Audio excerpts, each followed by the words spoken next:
Hi everyone! Today I want to kick off a new series of lessons dedicated to helping you avoid some common mistakes that I've noticed people make in English.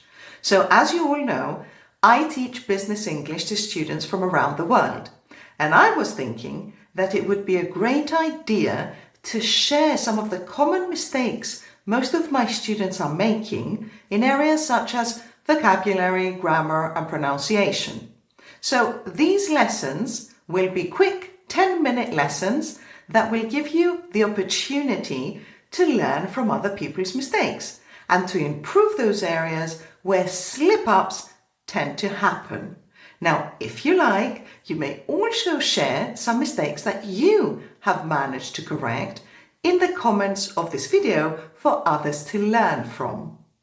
As I've said before, I consider this channel as a platform for learning and development, so any comments, suggestions and feedback are greatly appreciated. I love that most of you listening today have already subscribed to this channel, and that's amazing. Now, what I would love for you to do next is start commenting if you feel comfortable, so we can start sharing ideas and opinions. And why not even create a community for discussing different kinds of English topics? Okay, so let's dive into today's lesson.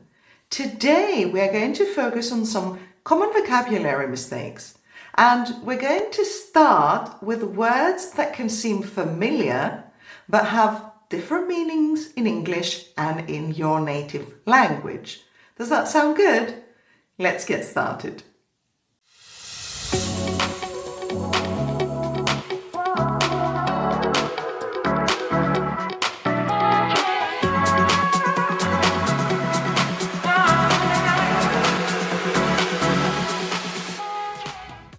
Alright, let's talk about the concept of false friends. Don't you just love this term? But what does it mean?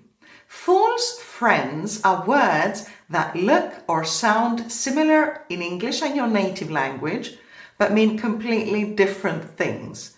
These words can be tricky because they sound like a similar word in your language, and your brain automatically connects them to what you already know, leading to some kind of confusion. Let's see some examples. A classic mix-up is between the words fabric and factory. Do you know the difference? Fabric refers to a material used for clothing and textiles, while a factory is a place where products are made, are produced. For example, the company specializes in creating high-quality fabric, whereas factory would be used in a sense that the factory is producing goods at an unprecedented rate. Now, in some languages, like Spanish or Italian, the word factory is actually called fábrica. So it's easy to mix up these words. However, using fabric instead of factory can completely change the meaning of your sentence. So if in a presentation you say, the new fabric is producing fantastic materials, people will look at you weirdly. Now, let's check out another example. The words event versus incident or accident. Now, in English, event refers to something that's planned, an occurrence that's happening, for example. The conference is a major event in this industry. But in French, a similar word means incident or accident, and they use it when they refer to something unexpected and kind of negative. So imagine saying, the event at the factory was terrible, and the French speaker might misunderstand it as an accident or not a scheduled event due to the different meanings in the two languages. Here's another classic mix-up, the words actually and eventually.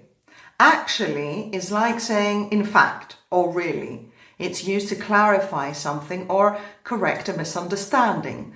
For example, actually the report isn't due until next Friday, not today. Eventually, on the other hand, means after some time or in the end. So you could say we eventually reached the decision after many rounds of negotiations. One common mistake that most of my students make is using actually when they mean eventually. So they will say, I will actually finish the project by Friday, when they should be saying, I will eventually finish the project by Friday. Next up, we can see some words like library and bookstore. That's a very common mistake.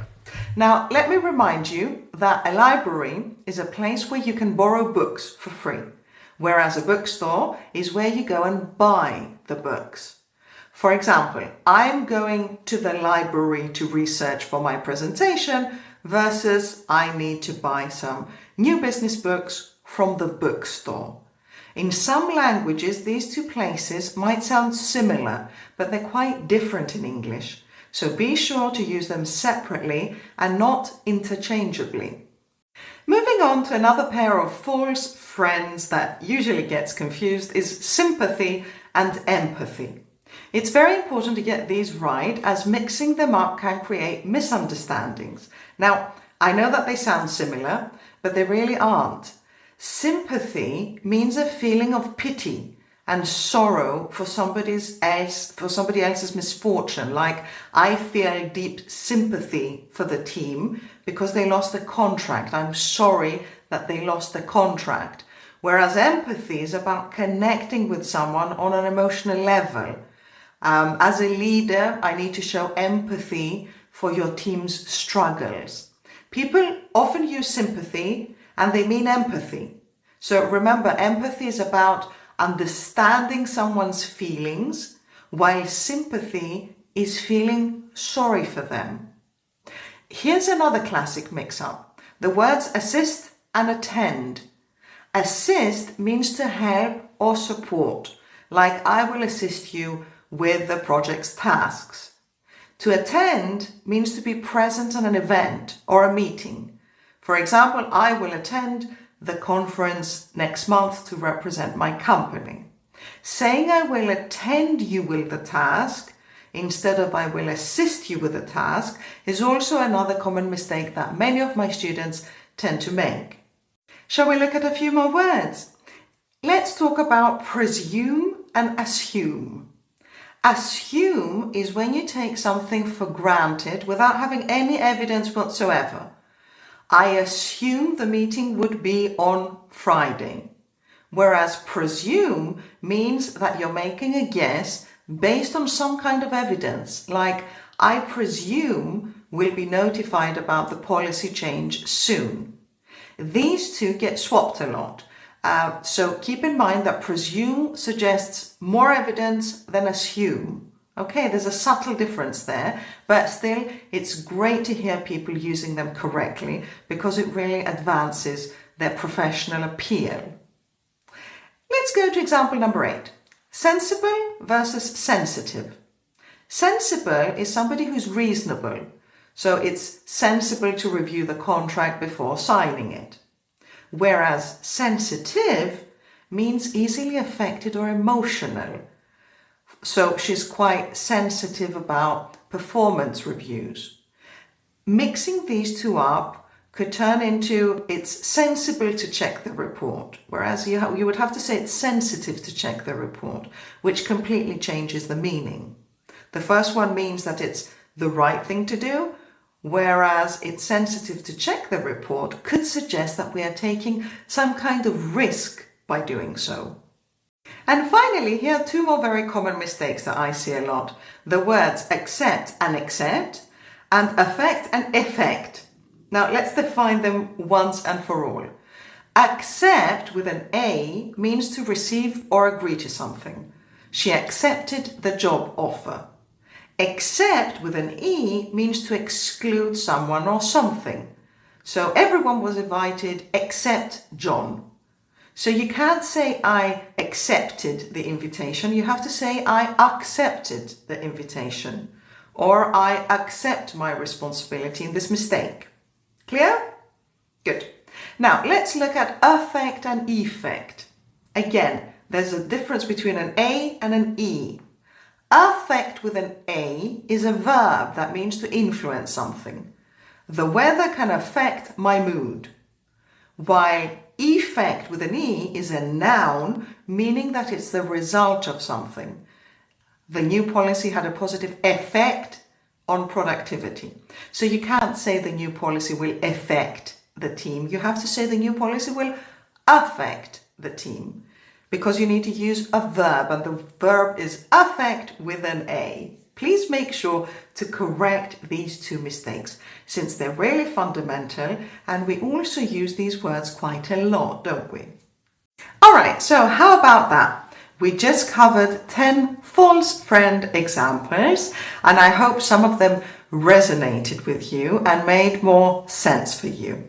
Now, I suggest that you review them one more time when you have some time to really lock them in your memory and make sure that you never repeat these mix-ups ever again. I hope you enjoyed this video and look forward to the next one. Now, in the next one, we are going to look at collocation mistakes. These are pairs and groups of words that naturally go together, like, for example, to make a decision instead of to do a decision, that I hear so many times. Okay, so look out for that video. Thank you for watching, and be sure to share your ideas and thoughts in the comments of this video. Cheers, everyone.